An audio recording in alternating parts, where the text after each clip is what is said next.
Hey guys, I'm gonna tell you about the time that I got in trouble at Kings Island, and this was back in high school, so it was quite a back when I was a freshman. All right, so we go to Kings Island in Ohio. Obviously, it was during the Halloween haunts, and it was getting later.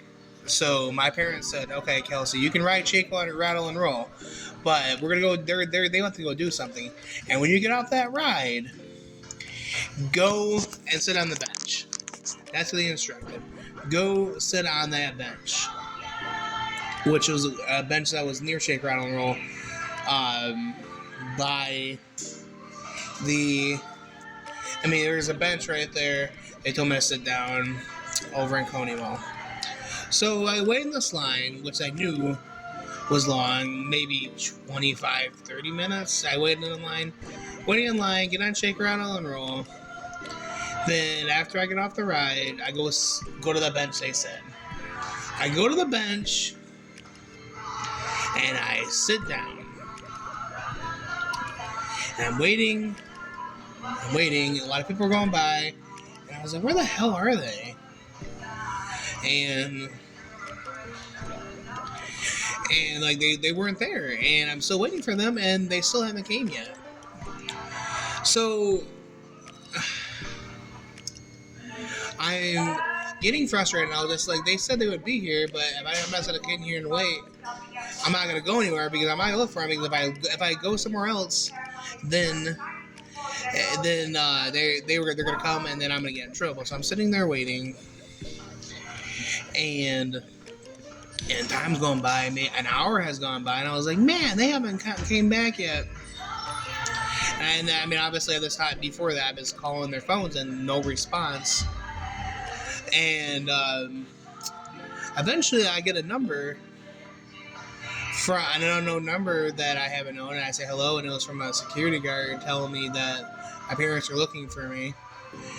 And my niece and my sister come, and they said, they've been looking everywhere for you. And I was just like, I've been sitting in the same bench for over an hour. And then Nana and Pop were in the car. So my niece says, yeah, Nana and Pop were in the car. So she picks me up. We walk to the front of the park to the car, and as soon as I get in the car, I get screamed at. Ah, you're in bad trouble. I was just like, what did I do? I was sitting on that bench. No, you were not. And then she reported, my mom's like, your phone's taken away. So she takes away my phone, and like, you're grounded for a month. At this point, I'm pretty pissed off because I was just doing exactly what they told me to do. And of course, I get in trouble. And then I was just like, how come you guys didn't pick up your phones? And they were like, our phones are dead. Okay, that's a good excuse. Our phones are dead. But if they went to the car, they also said I should have went to the car.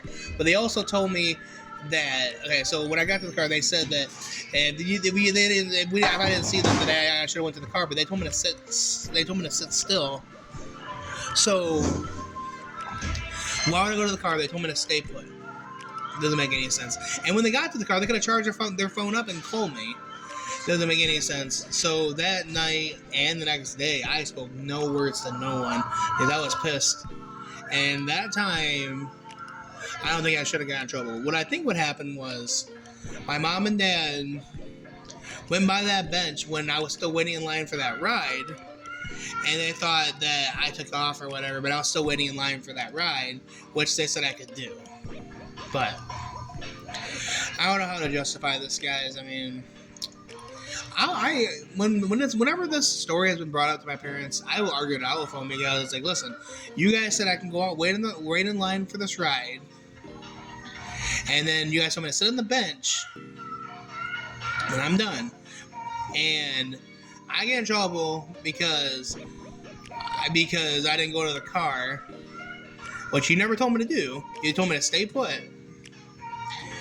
And what I think happened is that when I was still waiting in line for the ride, they went by the bench and said, "Whoa, he's not there. Let's go to the car." I didn't know that. And then apparently everyone's phone was dead. So, But that was my experience at the time that I got in trouble at Kings Island. Obviously, that was years ago, and I think it's a funny story now.